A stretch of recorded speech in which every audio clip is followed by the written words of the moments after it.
Nuestro país fuera el presidente, siempre fiesta y canción para toda la gente, todo amor. Sí que te gustaría solo guitarra. Mais attention, pas n'importe quel petit tour de voiture. Non, on va faire un tour en voiture présidentielle. Elle sourit d'avance, Anne-Christine. Parce qu'à l'occasion de la sortie d'un ouvrage consacré aux voitures des présidents de la Ve République, on va évoquer effectivement tous ces modèles qui ont évoqué les différents septennats et quinquennats. C'est vrai qu'on en parle un peu moins et je vous mets au défi de me dire si vous savez, vous savez. Bon, alors, donc chaque modèle est représentatif Non, j'ai découvert... Non, c'est pas tout à fait vrai. J'ai découvert certaines choses. Ah oui, quand même, parce qu'il y a des moments où on oublie.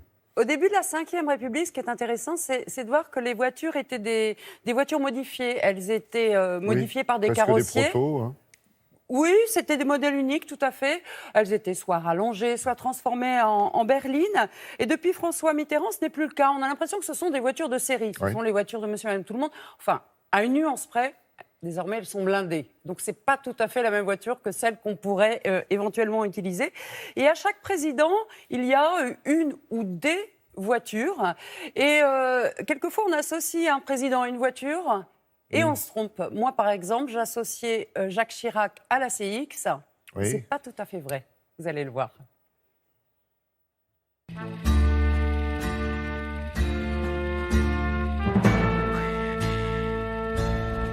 Concernant la présidence générale, il a hérité donc à son arrivée au pouvoir de 2 tractions 15-6 qui avaient été mises en circulation sous la présidence de René Coty. Et puis il a également eu une Simca Chambord cabriolet. Mais effectivement, la DS reste la voiture mythique rattachée au général de Gaulle. Et puis en fin de mandat, la DS 21 Chaperon limousine. Le président Georges Pompidou, la voiture qui a marqué son septennat, c'est la SM Cabriolet Chaperon, qui avait été faite pour la visite de la reine d'Angleterre en 1972. Giscard d'Estaing, il a souvent été rattaché à la Peugeot 604 qu'il aimait conduire lui-même, essentiellement lors des déplacements en province à Chanona ou éventuellement lors des vacances d'été au fort de Brégançon. Mais c'est essentiellement la Citroën CX qu'il utilisait lors de ses déplacements officiels dans Paris. François Mitterrand, il commence sa mandature avec des Renault 30 et puis essentiellement les Renault 25 qui feront la quasi-totalité de ce septennat. Monsieur Chirac, juste un mot sur votre sentiment. Concernant la mandature du président Jacques Chirac, on a tous en mémoire son voyage dans Paris le soir de son élection avec son épouse Bernadette. La CX était un véhicule de fonction de la mairie de Paris qu'il a par la suite racheté à titre personnel et dont il a fait don à son musée à Saran. La Citroën C6 a été mise en service le 14 juillet 2005. C'était une avant-première puisque ce véhicule n'était pas encore commercialisé. Ce véhicule a eu la plus longue durée de vie et donc a servi 4 présidents de la République. Le président Sarkozy a bénéficié d'une Renault Velsatis qu'il a utilisée pendant toute sa mandature. Pour l'anecdote, ce véhicule aurait été proposé au président Chirac, qui n'en aurait pas voulu. Le président Hollande, le jour de son investiture, a défilé sur les Champs-Élysées dans une DS5 hybride et il est donc le premier président de la République à avoir roulé dans un véhicule à motorisation hybride. Pour la visite de la reine d'Angleterre, le protocole imposait à la reine de pouvoir entrer dans le véhicule avec son chapeau sur la tête, ce qui n'était pas possible ni dans la Citroën C6 ni dans la DS5.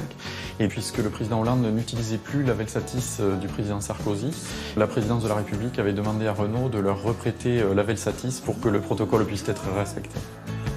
Le président Macron a hérité des véhicules Renault Espace, Citroën C6 et la DS5. Et il a commandé donc un Peugeot 5008 qu'il a inauguré pour le 14 juillet 2017 et qu'il utilise comme véhicule préférentiel.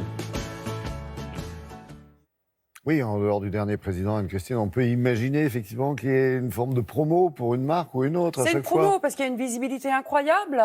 Mais alors le contre-exemple, c'est la C6. Tous les présidents, on en est au 4e, la Citroën C6, elle est utilisée.